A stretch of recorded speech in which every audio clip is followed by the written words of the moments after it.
भाई भर्ती बोर्ड तुम्हारे बाप का नौकर थोड़ी ना है। यदि सिस्टम से बेस सिस्टम हुए तो वो सिस्टम में भर्ती बोर्ड लाना भी जानता है। आप कहोगे घर के गार्जियन हो कि नहीं सेकंड मेरिट जारी करो तो सेकंड मेरिट आ जाएगी।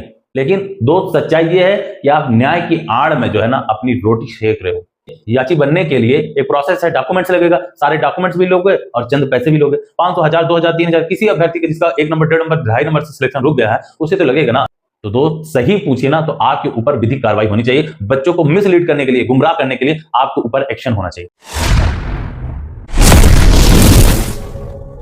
नमस्कार दोस्तों, आज मैं बात करूंगा उत्तर प्रदेश पुलिस भर्ती परीक्षा 2023 के। ये भर्ती सोशल मीडिया पर ट्रेंडिंग चल रही है, चर्चा का विषय बना हुआ है। चाहे ट्विटर हो, चाहे फेसबुक हो, चाहे यूट्यूब हो, अभ्यर्थियों को बहुत सारे टीचर्स गुमराह कर रहे हैं। खास तौर से मैं एग्जामपुर चैनल की बात करूं तो वो अभ्यर्थियों को इतना गुमराह कर रहे हैं, इतना गुमराह कर रहे हैं, ऐसा लग रहा है कि भर्ती बोर्ड उनके घर का है। जो कहेंगे वो भर्ती बोर्ड करेगा। भाई भर्ती बोर्ड तुम्हारे बाप का नौकर थोड़ी ना है। भर्ती बोर्ड है, एक सिस्टम है। उस सिस्टम के अनुसार अभ्यर्थियों को चलना पड़ेगा और उस सिस्टम के अनुसार आपको भी चलना पड़ेगा। यदि सिस्टम से बेस सिस्टम हुए तो वो सिस्टम में भर्ती बोर्ड लाना भी जानता है। मैं ये आपको धमकी नहीं दे रहा हूं, मैं आपको सिर्फ बता रहा हूं। मैं आपसे तो बहुत छोटा हूं, आप टीचर हो, 12 से 13 मिलियन सब्सक्राइबर है, लेकिन किस काम के? अभ्यर्थियों को गुमराह करने के लिए, अभ्यर्थियों से पैसा कमाना चाहते हो, चंद व्यूज के लिए, लाइक के लिए।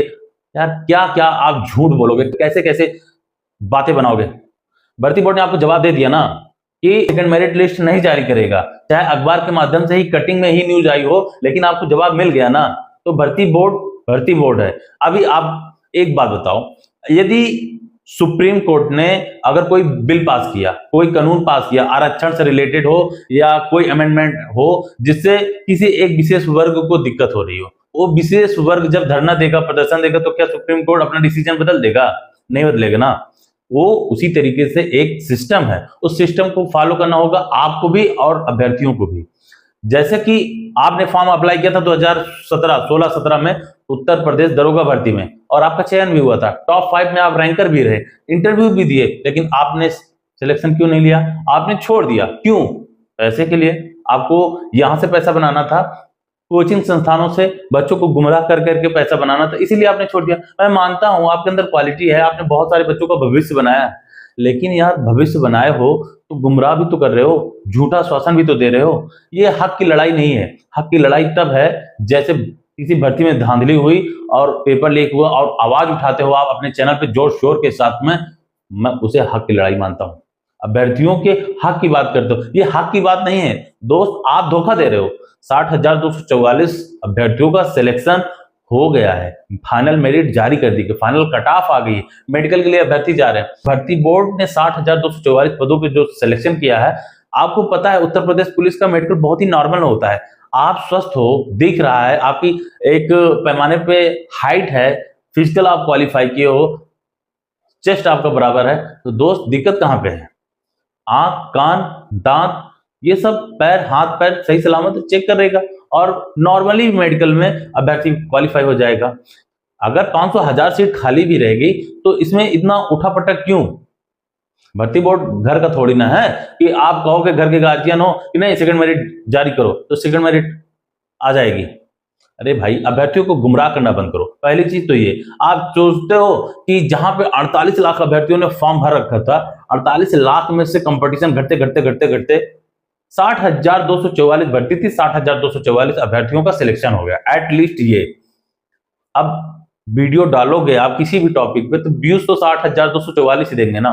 मतलब कहने का मतलब ये है कि 60,000 अभ्यर्थी जिनका मेडिकल होना है वो आपको देखेगा, जो फेल हो गए उस टॉपिक पे आपको नहीं देखेगा। लेकिन आप क्या कर रहे हो? उन सबको बांध के रखना चाहते हो, मेंटली बांध के रखना चाहते हो, एक झूठी होप दे रहे हो, उम्मीद दे रहे हो कि हाँ मैं आपकी न्याय के लिए लड़ रहा हूं।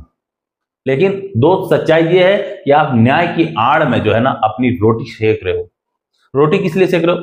अभी आपने जो वीडियो डाला है कि दोस्तों सेकंड मेरिट के लिए जिन जिन अभ्यर्थियों को याची बनना है, आप मेरे इस नंबर पे व्हाट्सएप करिए, अपनी डिटेल्स दीजिए, जो सेकंड लिस्ट या वेटिंग लिस्ट चाहते हैं उन सभी साथियों के लिए आगे के लिए कोर्ट केस इत्यादि में उनका याची बनना आवश्यक है, अनिवार्य है, क्योंकि कभी कभी पिटिशनर लाभ मिल जाता है, याची लाभ मिल जाता है। तो इसके लिए आपको क्या करना होगा कि अभी मैं आपको एक व्हाट्सएप नंबर यहाँ पे शो हो रहा है, इस व्हाट्सएप नंबर पर आप व्हाट्सएप करेंगे तो आपको एक गूगल फॉर्म का ऑटोमेटिक लिंक आ जाएगा। उस गूगल फॉर्म पे अपने डिटेल्स भर दें, अपना नाम, पिताजी का नाम, उसमें कुछ एड्रेस का होगा, उसमें मोबाइल नंबर बिल्कुल सही भरें, मतलब बिल्कुल उसमें 5-6 डिटेल्स होंगे, उसको प्लीज सावधानी से भरें और सभी लोग उसको जल्द से जल्द सबमिट कर दें। याची ऐसे फ्री में थोड़ी ना बन जाएंगे। याची बनने के लिए एक प्रोसेस है, डॉक्यूमेंट्स लगेगा, सारे डॉक्यूमेंट्स भी लोगे और चंद पैसे भी लोगे। 500, 1000, 2000, 3000 किसी अभ्यर्थी के जिसका 1 नंबर, 1.5 नंबर, 2.5 नंबर से सिलेक्शन रुक गया है, उसे तो लगेगा ना कि आप उसके हक के लिए लड़ रहे हो। लो सर, 2000, 10,000, 5,000 जो भी है आप मांग रहे हो मुझसे लीजिए। आप रिट दायर करिए कोर्ट में, आप जाओगे हाई कोर्ट जाओगे, वकील हायर करोगे, वकील की भी जेब गर्म करोगे, लेकिन मिलेगा क्या? जो पैसा बचेगा आप अपनी जेब में रखोगे। 2-4 तारीख मामला खत्म। हाई कोर्ट एक झटके में इस याचिका को बाहर फेंक देगा, स्वीकार ही नहीं करेगा भाई। जब भर्ती बोर्ड ने नियमावली में वो प्रावधान है ही नहीं सेकंड मेरिट का, तो हाई कोर्ट आपकी याचिका को किस बेस पे एक्सेप्ट करेगा? आप मुझे ये बता दो। आपने दरोगा भर्ती में आपका सिलेक्शन हुआ, आपने छोड़ दिया, सीट खाली गई ना। अगर मैं सपोज दैट मैं आपसे बात करता हूं, अगर सेकंड मेरिट जारी कर दिया भर्ती बोर्ड ने, 10,000 अभ्यर्थियों को अतिरिक्त सेकंड मेरिट में बुला लिया और उसमें से यदि 5,000 ही मेडिकल या 5,000 भर्ती से ज्यादा हो गए जो मेडिकल क्वालिफाई हुए, अभी 60,244 अभ्यर्थियों का सिलेक्शन हुआ है, 10,000 सेकंड मेरिट में और अभ्यर्थियों को बुला लिया जाता है। यदि अभ्यर्थी ज्यादा हो गए, ज्यादा पास आउट हो गए, तो उनको सीट कहां से देंगे बताओ? आपके घर से सीट ला के देंगे यार? सीधी सी बात है। 60,244 पद है, 60,244 पद में फाइनल कट ऑफ जो जारी की गई है भर्ती बोर्ड के द्वारा, वो 60,244 कैंडिडेट की जाएगी। आप मेडिकल में जो अभ्यर्थी जाएंगे, मेडिकल में मैं मानता हूं 100, 200, 500 तो फेल होंगे। किसी का नौकरी समस्या, किसी का एक्सीडेंटल, कोई हड्डी टूटी होगी, रॉड होगा, कोई टैटू बना होगा, या कोई भी फिजिकली हैंडीकैप थोड़ा बहुत होगा और उसे लगता है भर्ती बोर्ड को कि ये पुलिस की जो छवि है उसके अकॉर्डिंग सेट नहीं बैठ रहा है, तो उसे बाहर करेगा। अब वो जो सीट खाली जाएगी, वो जब भर्ती बोर्ड कह रहा है कि उसको कैरी फॉरवर्ड करेंगे, आगे ले जाकर के दूसरी जो 35 से 40 हजार भर्तियां आ रही हैं उसमें ऐड कर देंगे, तो दिक्कत कहां पे है? आपको चाहिए कि जो अभ्यर्थी फेल हो गए इस भर्ती में, उनको गुमराह ना करके उनको फिर से मोटिवेट करिए, फिर से दोबारा तैयारी करें और जहां कहीं कमी रह गई उसको सुधार करके सिलेक्शन लें। ये होता है सही गाइडलाइन, सही डेडिकेशन के साथ बात को अपने रखना। लेकिन आप क्या कर रहे हो? व्हाट्सएप नंबर पे डिटेल्स दीजिए, पेमेंट करिए, रेट दायर करोगे, डॉक्यूमेंट्स इकट्ठा करोगे। 60,000 अभ्यर्थियों का क्या? जिनका फाइनल में सिलेक्शन हुआ है उनका क्या? उनकी भर्ती तो रुकेगी ना। कोर्ट में जाओगे, कोर्ट में अगर कोई जजमेंट आया, कोर्ट ने कहा कि भर्ती प्रक्रिया को रोक दिया जाए, जो जहां पे जैसे स्टे लगा दिया, जब जांच होगी तभी पूरी भर्ती प्रक्रिया संपन्न होगी। तो दोस्त सही पूछिए ना, तो आपके ऊपर विधिक कार्रवाई होनी चाहिए। बच्चों को मिसलीड करने के लिए, गुमराह करने के लिए आपके ऊपर एक्शन होना चाहिए। आप समर्थन करते हो यार, लेकिन आप गुमराह भी तो कर रहे हो। आप हो गए 13 मिलियन के चैनल, लेकिन बच्चों को गुमराह करना बंद कर दीजिए। क्यों गुमराह कर रहे हो? अभ्यर्थियों को गाइड करिए सही दिशा में। कोई बात नहीं बच्चों, आपका सिलेक्शन नहीं हुआ, नेक्स्ट भर्ती में इस बार फिर से जोर शोर के साथ मेहनत करेंगे और आपका सिलेक्शन इस आगामी वाली भर्ती में जरूर होगा। यूपीएसआई की भर्ती आ रही, यूपी पुलिस की 35 से 40 हजार भर्ती आ रही है, आप उसके लिए उनको प्रेरित क्यों नहीं कर रहे हो? आप सिर्फ और सिर्फ बच्चों से चंद पैसे कमाने के लिए, चंद व्यूज लेने के लिए उनको मिसलीड कर रहे हो, डायरेक्शन उनका डाइवर्ट कर रहे हो। सबसे पहली चीज मैं अभ्यर्थियों से भी कहूंगा कि यदि आपसे विवेक सर व्हाट्सएप नंबर पे जानकारी मांग रहे हैं, तो जानकारी पहली चीज मत दीजिए। आप रेट ही मत दायर करो भाई। यकीन मानिए दोस्त, 100, 200, 500, 1000 रुपए आप देने के बाद 1 तारीख मिलेगी, 2 तारीख मिलेगी, 4 तारीख मिलेगी, उसके बाद भूल जाओगे। फिर सोचो कि छोड़ो यार, 500 गया, 1000 गया, जाने दो। यकीन मानिए इन सब में आपके सिर्फ और सिर्फ यूज किया जाएगा और थ्रो किया जाएगा और आपको कुछ नहीं मिलने वाला। भर्ती बोर्ड है भाई।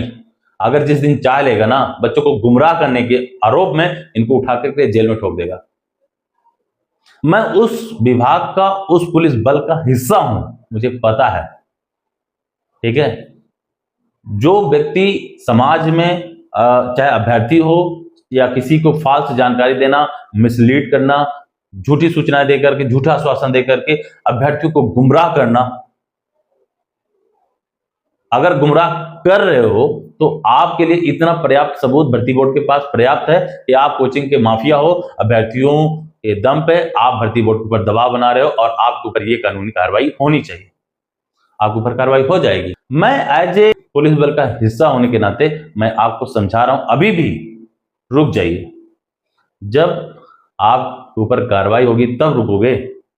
बच्चों को मिसलीड करना बंद करो भाई, झूठी याचिका दाखिल करना, याचिका के नाम पे बच्चों को गुमराह करना, सेकंड मेरिट लिस्ट जारी करना। और अभ्यर्थियों से भी कहूंगा यार रोना क्यों रो रहे हो, नहीं हुआ नहीं हुआ, भर्ती एक ही भर्ती तो है, जिंदगी थोड़ी ना है, फिर से तैयारी करो। कुछ थोड़ी बहुत तो कसर रही होगी आप में जिसकी वजह से आपको फाइनल में चयन नहीं हुआ। रॉ स्कोर दिखाया जाए, रॉ स्कोर देखने को मिलेगा भाई। आपकी आंसर की जारी की गई, आंसर की आपने देखा, आंसर की में आपको पता चल गया ना कितने क्वेश्चन आपने सही करे थे, कितने क्वेश्चन गलत। रिवाइज आंसर की आई, रिवाइज आंसर की भी आपने मिलाया होगा, आपको एक्चुअल में पता है कि आपने सही कितने क्वेश्चन किया है और गलत कितने क्वेश्चन किया। आपको पता चल गया अपना कैलिबर कि हम कितने पानी में हैं या कितने पानी में थे। लेकिन फिर भी आप किसी टीचर्स के बहकाव में आकर के आप चले हो याचिका दाखिल करने भर्ती बोर्ड को, ट्विटर हैंडल पे कमेंट कर रहे हो कि सर सेकंड मेरिट आनी चाहिए। खाला जी का घर है क्या भर्ती बोर्ड? प्लीज यार, आप मुझे हो सकता है कि मन में बहुत सारे सवाल हो कि यार ये कैसे बोल रहे हैं, इनको समर्थन करना चाहिए। सच बोल रहा हूं, सच है यार, कड़वा होता है। आप मेरे चैनल को सब्सक्राइब मत करिए, अनसब्सक्राइब कर दीजिए, लेकिन मैं कभी भी कुछ भी आपके साथ गलत होगा तो मैं खड़ा मिलूंगा। अगर कोई आपके साथ गलत करेगा तब भी मैं खड़ा मिलूंगा। आपको मैं गाइड कर रहा हूं तो सही डायरेक्शन में गाइड करूंगा। यार आप मेहनत करो लेकिन सही डायरेक्शन में करो। एक गुरु जी थे और उनके दो शिष्य थे, दोनों शिष्यों को उन्होंने काम दिया कि जाओ गड्ढा खोदो और पानी निकाल के लाओ। एक शिष्य गया, सीधा सीधा गड्ढा खोद डाला, 100 फीट, पानी नहीं निकला। दूसरा शिष्य गया, 30 फीट गड्ढा खोदा नीचे की ओर, पानी निकल आया। दोनों शिष्य भाग के गए गुरुजी के पास। पहला शिष्य बोला गुरुजी मैंने 100 फीट गड्ढा खोदा और पानी नहीं निकला। दूसरे शिष्य ने कहा गुरुजी मैंने तो 30 फीट गड्ढा खोदा और पानी निकल आया। गुरुजी बोले यार पहले शिष्य ने ज्यादा मेहनत करी है, 100 फीट गड्ढा खोदा फिर भी पानी नहीं निकला, चलो चल के देखते हैं, ग्राउंड रिपोर्ट में देखते हैं क्या है माजरा। गुरुजी गए दोनों शिष्यों के साथ में, देखते हैं तो पहले वाले शिष्य ने 100 फीट गड्ढा सीधा खोदा है और दूसरे शिष्य ने 30 फीट गड्ढा नीचे खोदा है।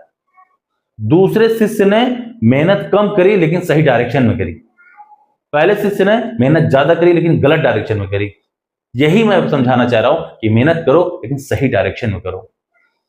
तो आप ऐसे भ्रामक जाल में क्यों फंस जा रहे हो? आप जो है तैयारी करो, किताब उठाओ, रोना बंद करो, फिर से तैयारी करो, फिर से भर्ती खड़ी है, दरवाजे पे खड़ी है। 35 से 40 हजार भर्ती आपको जुलाई से अगस्त के महीने में आपको देखने को मिलेगी। फिर से तैयारी करो यार, आपके पास समय है, स्टडी मैच है यार, आपकी तैयारी करो, आपका सिलेक्शन डेफिनेटली होगा। इस बार आपने जो तैयारी करी वो व्यर्थ नहीं जाएगी। बस आपको चंद थोड़ी सी धार लगानी है बस अपनी प्रिपरेशन में और आपका सिलेक्शन फाइनल सूची में होगा। ठीक है दोस्त, हो सकता है उत्तर प्रदेश पुलिस कांस्टेबल बनना आपके नसीब में ना हो, उससे बढ़ के कुछ हो। तो दोस्त जो कुछ होता है अच्छे के लिए होता है। आपका सिलेक्शन नहीं हुआ, आप फेल हो गए, फेल का मतलब फर्स्ट अटेम्प्ट इन लास्ट। तो दोस्त आप फेल हुए, ये आखिरी अटेम्प्ट नहीं है, पहली कोशिश है, ठीक है, आखिरी नहीं। आप तैयारी करिए, फिर से आपका सिलेक्शन होगा। और किसी भी चैनल के भ्रामक जाल में मत फंसिए। मैं यही कहूंगा, अगर वीडियो अच्छा लगा हो तो वीडियो को लाइक कर दीजिए, कमेंट कर दीजिए, शेयर कर दीजिए और मेरे चैनल को सब्सक्राइब कर लीजिए। अगर बात मेरी चुभी हो, खली हो तो सब्सक्राइब मत करना भाई, क्योंकि मैं ऐसे ही बोलता हूँ। मिलेंगे फिर किसी नेक्स्ट वीडियो में, तब तक के लिए जय हिंद, जय भारत।